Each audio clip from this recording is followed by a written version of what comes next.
Friendly Neighborhood Spider-Man is back. In fact, 4 Spider-Man are back for Shattered Dimensions, a game that celebrates the wall crawler's various incarnations. These 4 Spider-Men inhabit different worlds with different gameplay styles, which helps remove some of the repetitiveness that plagues a lot of comic book games. Shattered Dimensions, without question, has some of the best Spider-Man moments ever in gaming, but with plenty of familiar issues that prevent it from being the Arkham Asylum of the Spider-Man universe. If it isn't the spectacular spider smut! Oh, dude, piss! No one wants to see your junk. Mysterio is after a powerful tablet that will make him more than just a lame illusionist, but the pieces of the tablet have been spread out across 4 dimensions. Fortunately, each dimension has its own version of Spider-Man.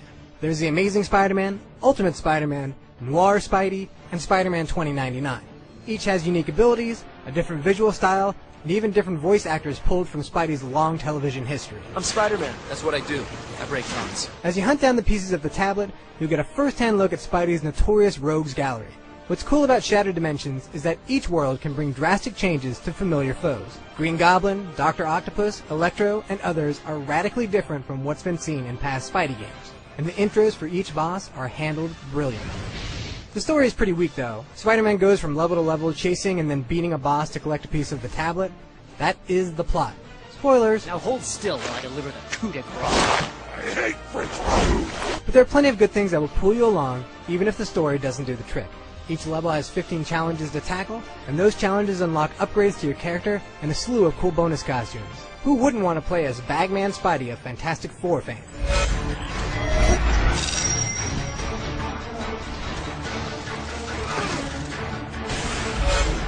The biggest change from recent Spider-Man games is that there's no giant, open New York City to swing through.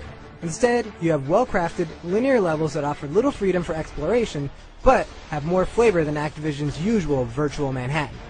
Much of the action is stuff we've seen before. Spidey kicks, punches, and web slings his way through enemies, but there are some welcome wrinkles, mostly brought on by the 4 different versions of the web slinger.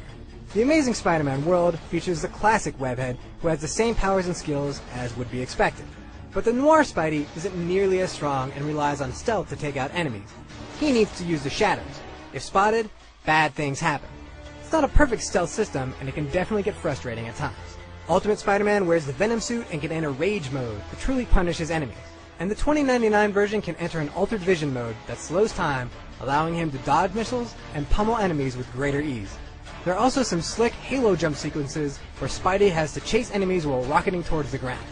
Regardless of the version of Spider-Man, all of them have a few moments where they enter first-person hand-to-hand combat. I've got to imagine someone thought this would be cool to test out, and then everyone realized far too late into development that this idea was completely dumb and not something anyone would ever in a million years want in a Spider-Man game. Time to end you. Most of the gameplay changes are welcome, but unfortunately, a lot of problems from Spider-Man games past crop up again. The camera is often an annoyance, unable to keep up with the action, or too dumb to realize when crawling on a ceiling, you want the camera focused on what's below you. The combat still gets old pretty quickly, and you spend a lot of time saving civilians. Stupid, innocent people. Spider-Man, that was amazing. And well, let's just say, Spider-Man isn't the only bug in the game. The worst bug of all we can't show without spoiling the final battle. Here is the awesome Sandman level instead.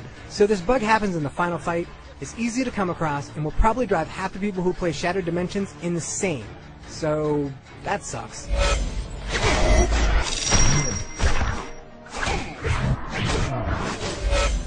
Spider-Man Shattered Dimensions has a lot of great things going for it. Some of the levels and boss battles are phenomenal, but for every amazing moment, there's something unspectacular to counter it. For every Sandman level, there's an annoying level like the one with Scorpion. I love parts of Shattered Dimension, but there's a lot of nagging issues that hold it back from greatness. Still, Spidey fans should definitely pick this one up. It's the first good Spidey game in a few years.